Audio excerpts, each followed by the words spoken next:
Most of you have probably heard of the show Stranger Things, a science fiction drama set in the 1980s in Hawkins, Indiana. It debuted in 2016 and quickly became popular amongst people all over the world. The show follows the mysterious disappearance of a boy named Will, which leads to the uncovering of supernatural events in a secretive government lab conducting disturbing experiments. But what many people don't know is that Stranger Things was actually inspired by a conspiracy theory known as the Montauk Project. In fact, the show was originally going to be titled Montauk until the Duffer Brothers decided to change the name to Stranger Things. Now, picture this. It's 1980. You and your family have just moved to Montauk, New York, a quiet town. While unpacking and settling in, you meet a local boy around your age, 13 maybe, and you quickly become friends. But a few weeks later, he vanishes. Without any warning, no goodbye. So you wait. You ask around, and then you start hearing things about other boys going missing, mostly kids around the same age. You know something's not right, so you begin to wonder, what exactly is happening here? This, essentially, is the surface of the Montauk Project, a conspiracy involving the alleged kidnappings of children for use in secret government experiments during the 1970s and 1980s. These kidnappings were said to be centered around Camp Hero, a decommissioned military base in Montauk that today is known as Camp Hero State Park. According to the theory, scientists at Camp Hero conducted experiments involving mind control, time travel, interdimensional portals, psychic warfare, and even contact with extraterrestrials.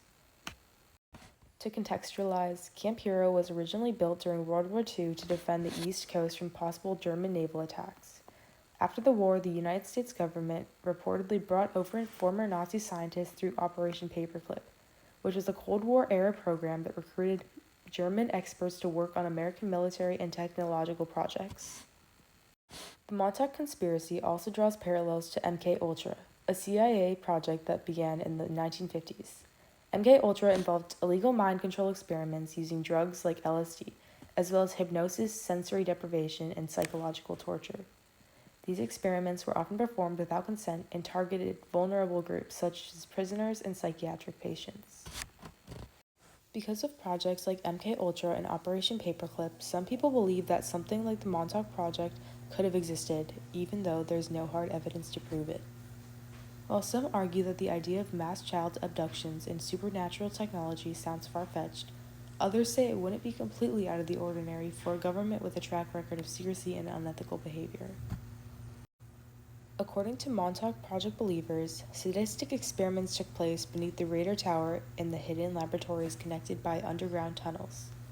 They believe that thousands of children were allegedly abducted from the streets, kept underground, abused, and brainwashed into psychic super soldiers known as the Montauk Boys.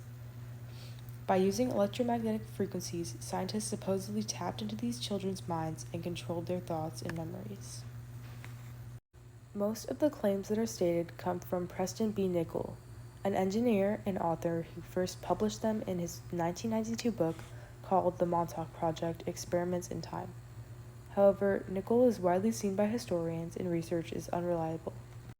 He is seen unreliable due to the lack of physical evidence he's presented, the inconsistent storytelling within his narratives, and his credentials not being verified. Personally, after researching this topic, I believe that there is a possibility that some type of experimental work may have occurred at Camp Hero, especially given the government's past with programs like MK-Ultra and Operation Paperclip, that further show that this is not necessarily something that is out of the picture for the United States government. However, I do not believe anything supernatural came out of the experiments conducted. I wouldn't put it past the United States government to experiment on people without consent, but I also am skeptical about the idea of mass child abductions or psychic portals due to the complete lack of hard evidence, with the addition of it being pretty outlandish. So, to conclude, my view on the Montauk Project is fairly mixed. On one hand, while parts of the conspiracy do have historical context that makes them feel more believable, like MK-Ultra and Operation Paperclip, the more extreme claims feel very exaggerated. This makes it very difficult to conclude a black and white answer, especially given the lack of evidence. If there is more concrete evidence, it could not only provide more clarity, but prove what really happened during the Montauk Project. But for now, I have mixed views on the conspiracy.